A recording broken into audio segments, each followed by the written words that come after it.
Kalau kuliah kan kalau nggak salah Pak Arif kan S1 juga udah fisika ya itu nasional.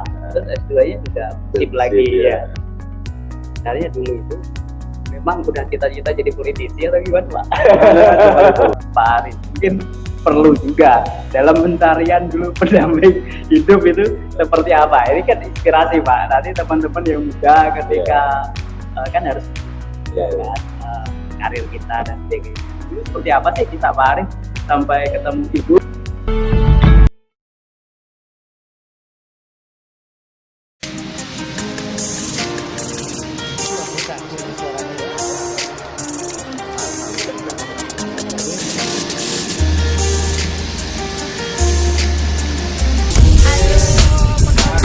Akhirnya 34 tahun.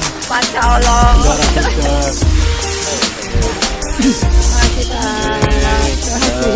Ada Roman Watu Bupati. Oh iya Pak. Mewakili Pak Bupati. Ya.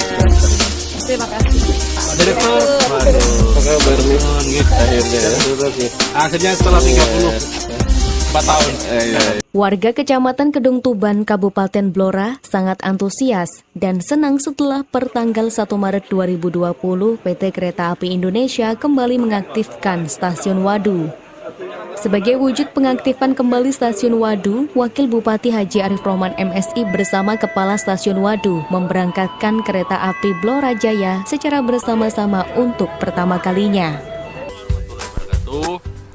Untuk seluruh masyarakat Kabupaten Blora, khususnya yang ada di Blora Selatan, hari ini kita berada di Medhalem. Ini kita di lokasi rencana pembangunan jembatan yang menghubungkan antara Medhalem, Kecamatan Kradenan, Kabupaten Blora dengan Luwi Haji, di ujung sana. Ini Kecamatan Ngerau. Nah, ini mimpinya udah lama, jadi sejak awal periode 2016 kita sudah punya mimpi ini. Alhamdulillah ini bisa terwujud.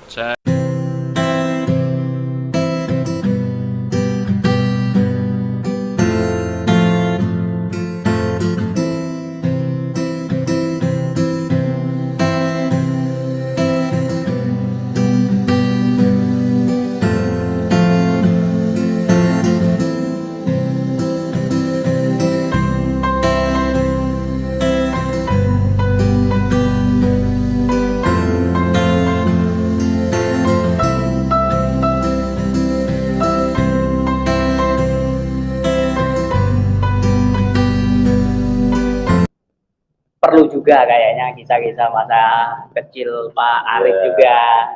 Ini kan namanya anak-anak muda sekarang juga butuh inspirasi juga Pak. Terutama anak-anak Blora juga. Pak Arif kan benar-benar asli Blora dan bisa berkarir sempat juga di Jakarta macam-macam seperti tadi. Mungkin yang ingin saya Pak Arif cerita gitu, sebenarnya dulu waktu Pak Arif itu kecil, remaja, dan juga orang tuanya mendidik Pak Arif gitu Pak. Soalnya di situ saya yakin bisa yang menjadi fondasi juga membentuk leadership Pak Arif, personality dan sebagainya hingga bisa mengantarkan. Jadi saya ingat waktu kecil ya, saya ini seorang guru, ibu saya seorang guru juga. Jadi saya ini dari keluarga guru dan petani. Selain guru, sudah punya sawah, kebetulan ada madrasah dulu itu. Sekarang udah ada pondoknya, ada sekolahnya. Dulu ketika saya kecil belum, dulu masih ya ada musola kecil gitu. Saya masih ingat orang tua didik saya itu memang didikannya keras ya. Saya dan sebagainya ini kita dilatih mandiri dari awal. Jadi saya sekolah dulu di SD Negeri Sendang Ungu 2 itu saya kalau sekolah itu jalan kaki, udah paling 1,5 kilo, 1 kilo sama teman-teman saya itu.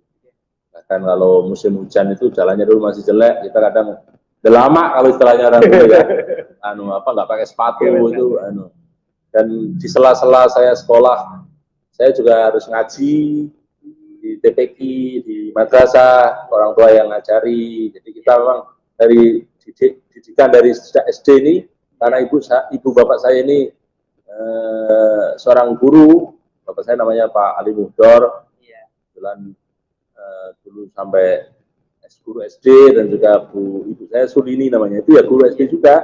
Nah ini kita diajari tirakat, jadi Jadi saya ingat puasa Senin Kemis, terus malam dibangunin untuk belajar, terus hafalan, juz amma dan sebagainya. Itu masa-masa kecil saya. Kita juga masih ingat dulu karena punya sapi, ada sawah, kadang kita ke sawah suruh ikut ke sawah juga. Kemudian kita ngirim, asik sekali dulu waktu SD. Setelah SD saya SMP Negeri 1 saya sambil mondok di Kaliwangan di Pondok Husinatul Ulum ajuan Pak Yai Muharrar itu. Ketika itu ya sambil ngaji itu, terus kemudian SMA juga sama. Tapi dulu waktu itu ya kita aktif juga di organisasi. Itu remaja masjid ada di Barista, saya ingat itu remaja masjid Baitunur. Terus kemudian aja kita OSIS juga ikut.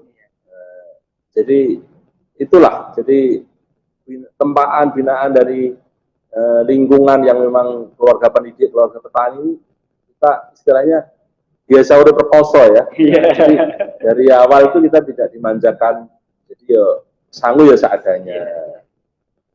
Kondisi-kondisi ya, alhamdulillah cukup, tapi ya itu kita ditempa untuk bisa mandiri.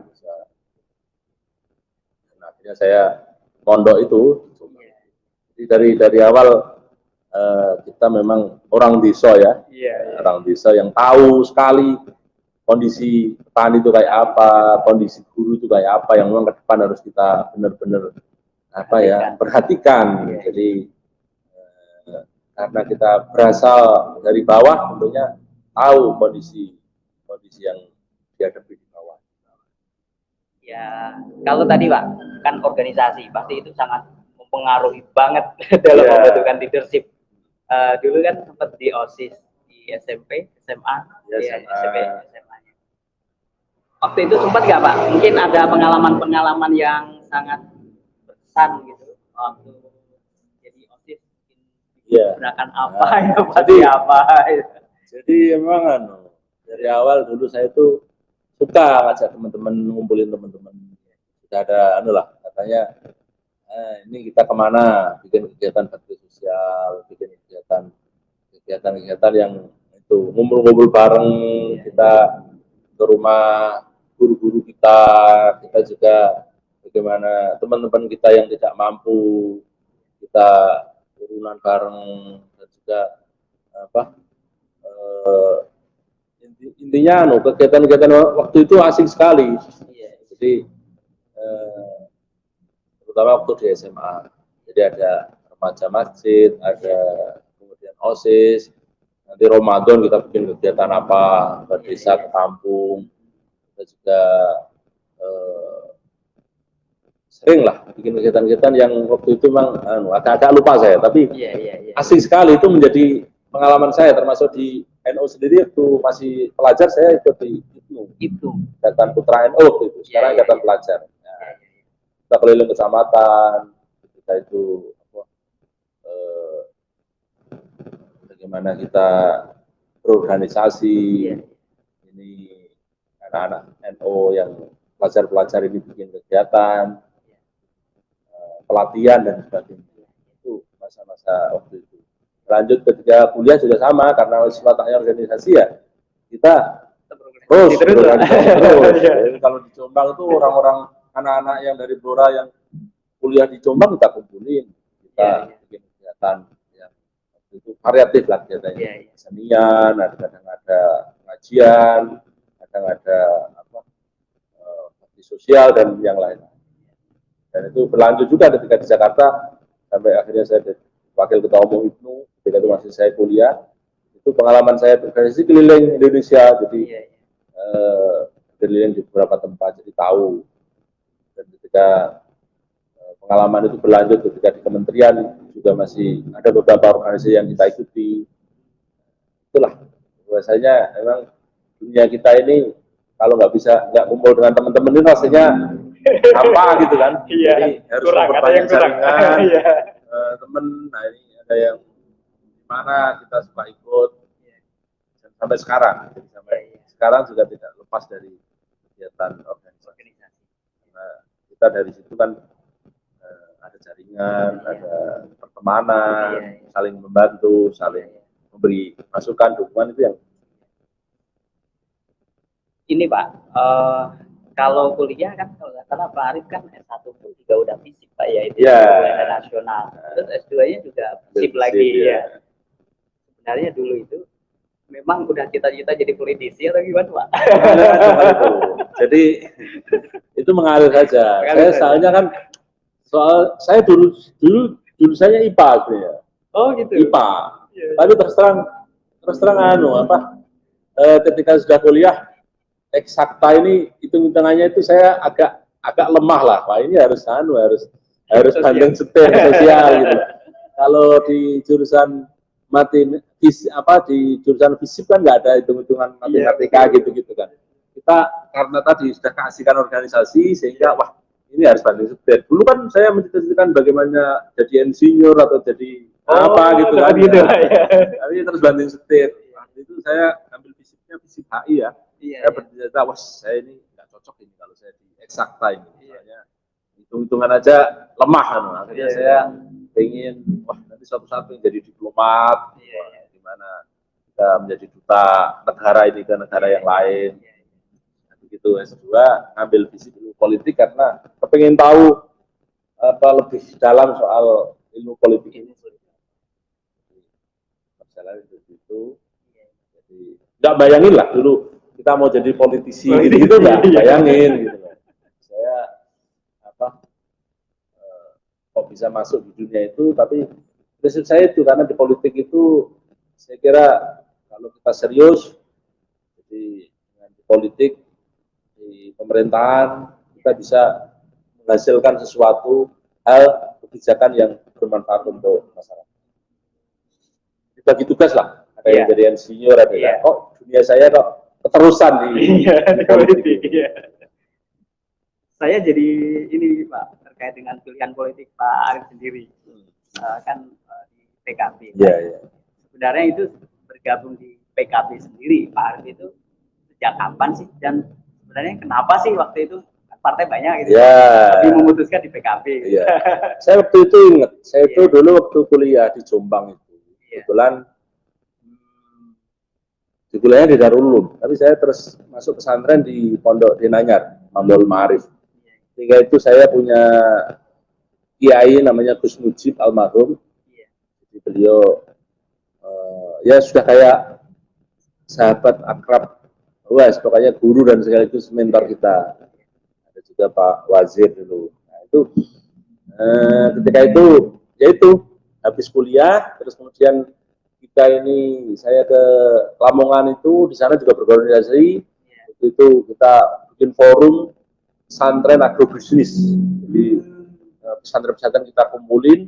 Waktu itu dari situlah saya ini, wah ini harus belajar di Jakarta. Waktu itu nggak bayangin, saya ini orang kampung masa sih bisa ke Jakarta. Gitu.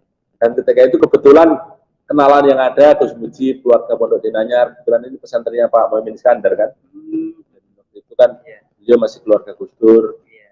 Dan itu ada salah satu adiknya Gus Dur yang terpilih jadi DPR RI di Jakarta. Butuh pendamping staf lah yang bisa dampingi, yang dari Jombang siapa. Saya akhirnya diajak lah untuk itu. Kebetulan partai, dan saya penggemar Gus Dur. Jadi sejak kuliah saya itu kebetulan yang mau wisuda saya itu Gus Dur. Jadi, Gus Dur itu pernah jadi rektor di Universitas Darul Ulum. Tahun 2002-2003. Saya yang sudah Gus Dur, dan saya ngefan sama Gus Durian kita itu lah. Saya mimpi wah, ini saya udah politik. Tentunya saya ngambil jalur politiknya yang sesuai dengan ini. Itu akhirnya ada kesempatan itu. Jadi PKB yang memang dilahirkan dari NU karena saya dulunya dari NU, sehingga bentuk namanya partai namanya PKB. Dan ini visinya juga cocok dengan kita, bagaimana untuk rahmatan lil alamin, pluralisme, kemaslahatan dan sebagainya. Akhirnya masuklah di situ.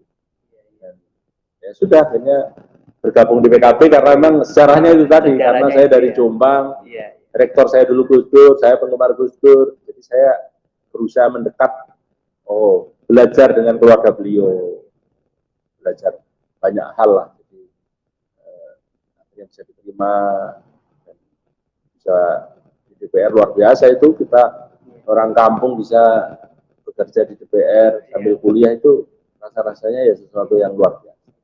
Tenaga ahli itu berarti. Iya, jadi belajar kuliah.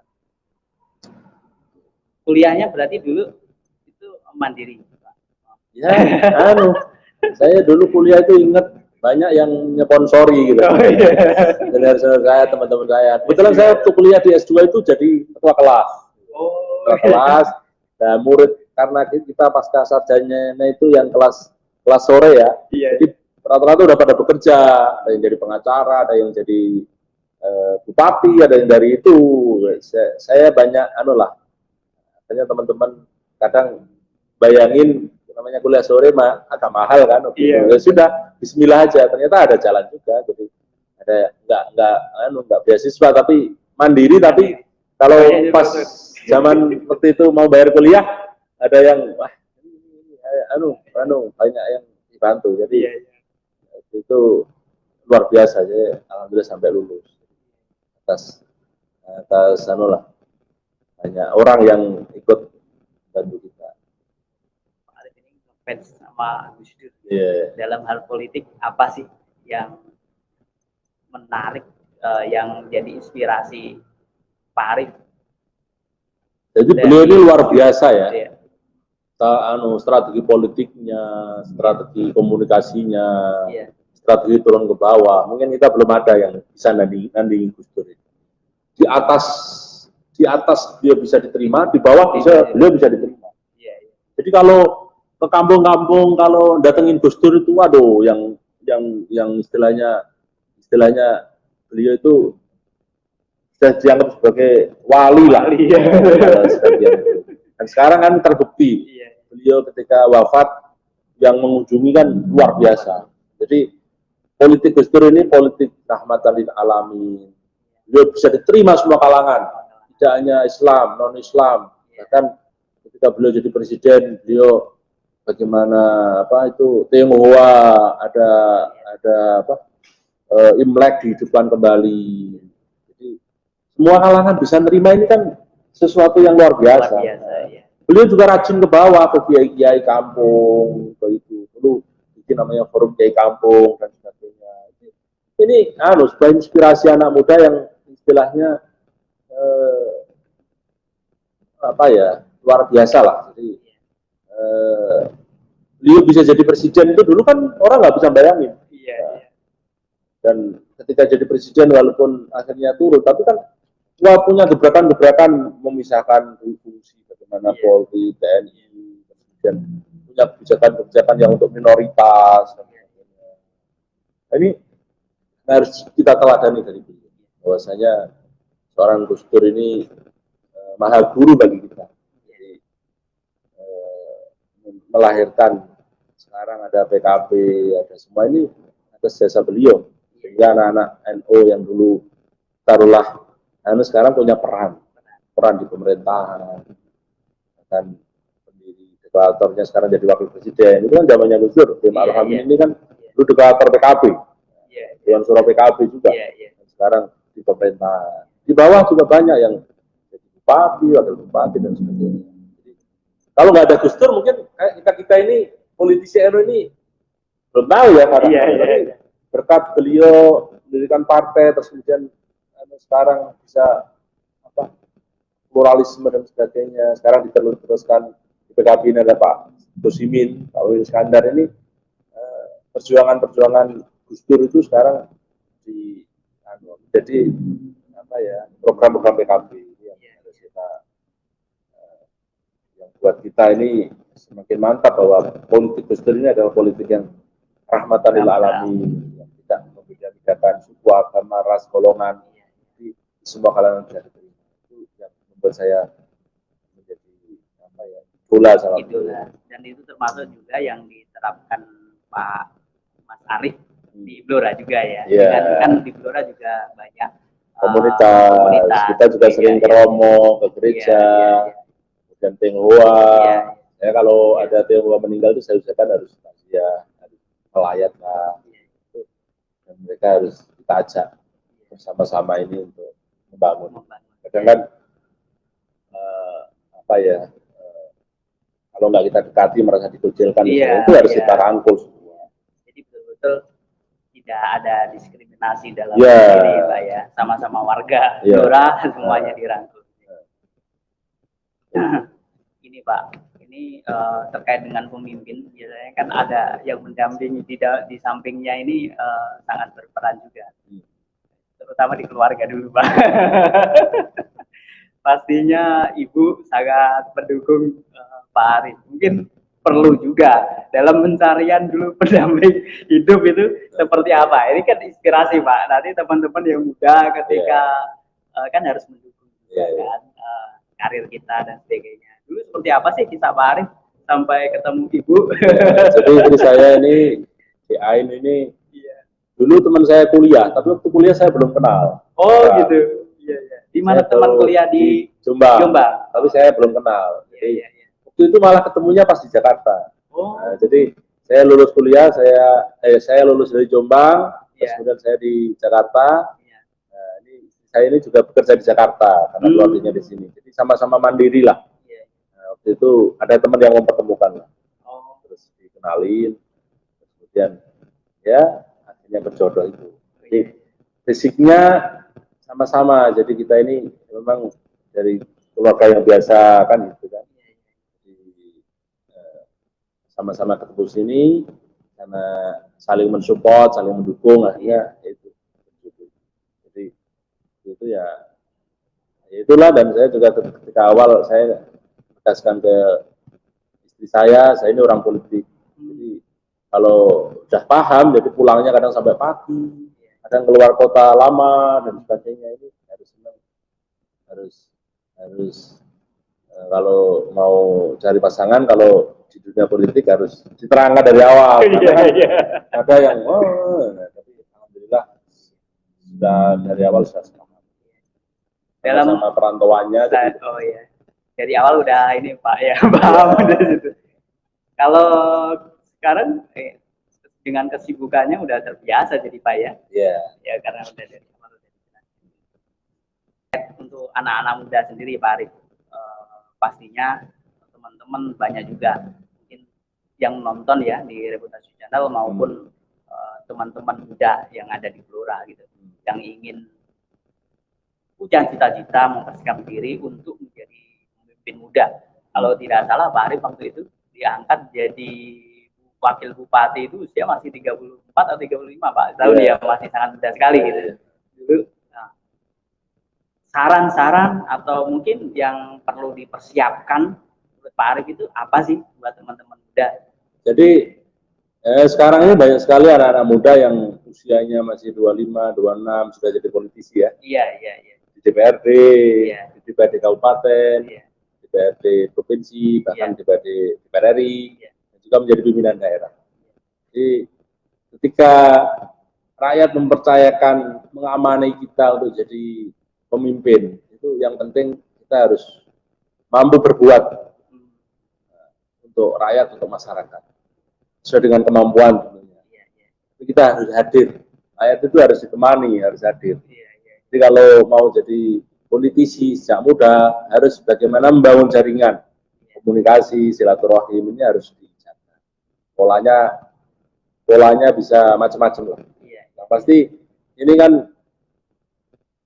kalau politik kita kan pemilihan ya, baik itu DPRD maupun pimpinan daerah. Jadi kita harus bagaimana masyarakat, rakyat kita harus kita kawal, kita temani. Apa yang menjadi masukan kita, apa yang menjadi masukan mereka minta tolong, kita respon dan sebagainya. Pasti harus peduli. Jadi kalau politisi kok cuek, mau jadi politisi kok orangnya cuek, itu nggak masuk kriteria. Bisa pun instan tapi nggak bertahan lama. Jadi ketika dulu saya jadi tenaga ahli di DPR pun itu sudah melayani masyarakat, bagaimana mengkomunikasikan, kita punya program kementerian, kita sambungkan jaringan pesantren. Dulu saya ingat pernah di Komisi 4, pernah di Komisi 5, ketika di Komisi 4 bidang pertanian pesantren-pesantren kita kumpulin. Kemudian ketika Komisi 5 bagaimana infrastruktur untuk daerah, ketika di Di kementerian pun seperti itu, bagaimana kita juga melayani berbagai berbagai pihak. Kita istilahnya dengan amanah yang diberikan. Istilahnya dengan kita ini cukup telepon aja bisa membantu seseorang. Ya ada orang minta tolong ya ini itu kayak komunikasi. Tapi kalau dimintain tolong jangan capek-capek. Kalau jadi politisi ya siap 24 jam. Namanya telepon itu 24 jam. Kadang ya urusan A sampai Z, urusan sampai melahirkan, bikin akte, kesulitan bikin akte, sampai orang meninggal lah. Istilahnya kalau politisi itu urusannya dari hal yang melahirkan sampai orang meninggal.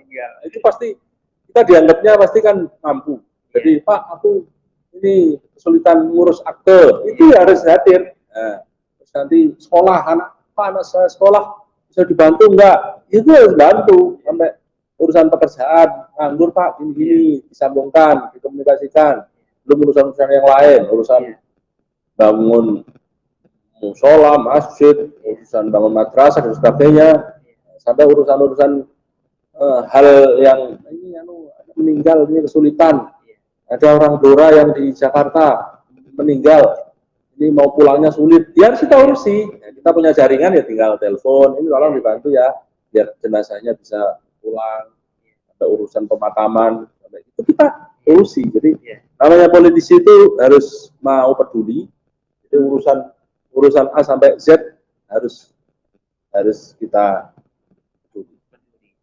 Pengabdian itu kunci dari kalau mau jadi politisi. Kalau memang niatkan kita ini sudah mau jadi politisi, harus siap dimintai tolong orang. Harus siap dimintai tolong, dan kita tidak boleh istilahnya menolak. Kita tetap usaha, walaupun hasilnya seperti apa, yang penting kita berusaha. Nanti kan bisa kita jelasin, Pak, saya udah usaha, tapi ternyata ini nggak bisa, ini begini. Orang itu kalau dimintain tolong terus kemudian mau peduli, itu sudah, oh ini berarti sudah peduli lah. Soal hasil itu kan, berproses ternyata nggak bisa karena hal-hal ini aturannya nggak boleh. Jadi jangan sampai jadi politisi diminta tolong, nggak bisa, saya sibuk dan sebagainya, itu jangan. Jadi harus, gimana ya nanti ya kalau itu gimana memuaskan setiap orang ini seperti apa gitu.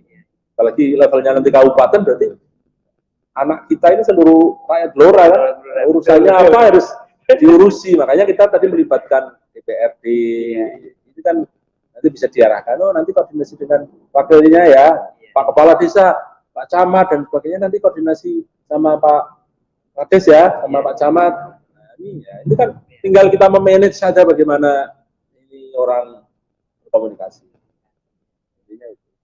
Jadi ada beberapa poin Pak, saya mengambil kesimpulannya harus peduli, gitu kan, harus peduli dengan tolong, harus siap membantu kapanpun itu 24 jam. Jadi kadang malam-malam orang minta tolong kan, kalau orang sakit kan nggak bisa disemayani.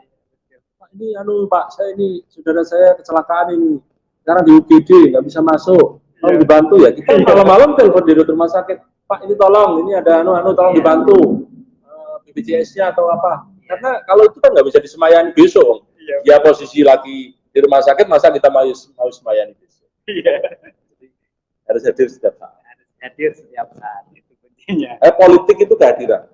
Politik itu kehadiran. Kita harus hadir di tengah-tengah masyarakat, tengah-tengah itu. Bagaimana kita memanage aja, caranya seperti apa. Kayak gini-gini ini, orang yang sudah ngundang itu sehari bisa 7-10 tempat.